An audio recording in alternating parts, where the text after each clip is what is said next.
வாழ்க வையகம், வாழ்க வையகம், வாழ்க வளமுடன். குரு வாழ்க, குருவே துணை. அருட்பெரும் ஜோதி, அருட்பெரும் ஜோதி, தனிப்பெரும் கருணை, அருட்பெரும் ஜோதி.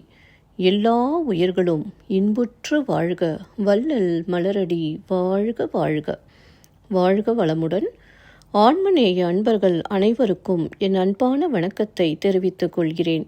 இன்று நாம் இன்பத்து பாலில் தனிப்படர் மிகுதி என்ற அதிகாரத்தில் உள்ள 4வது குறளுக்கு சன்மார்க்க விளக்கம் காண இருக்கின்றோம். வாருங்கள் அன்பர்களே. அதிகாரம் தனிப்படர் மிகுதி. குறள் 1194. வீழப்படுவார் கெழியே இலர் தாம் வீழ்வார் வீழப்படார் எனின். வீழப்படுவார் கெழியே இலர் தாம் வீழ்வார் வீழப்படார் எனின். முதலில் உலகியல் விளக்கம் காண்போம். தாம் விரும்பும் காதலரால் விரும்பப்படாவிட்டால் உலகத்தாரால் விரும்பப்படும் நிலையில் உள்ளவரும் நல்வினை பொருந்தியவர் அல்லர்.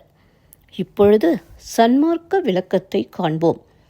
உலகத்தாரால் விரும்பப்படும் நிலையில் இருந்தாலும் இறைவனின் கருணை பார்வை நம்மேல் இல்லை என்றால் அது நாம் முன் செய்த தீய வினையே ஆகும். மீண்டும் ஒரு முறை கூறுகிறேன்.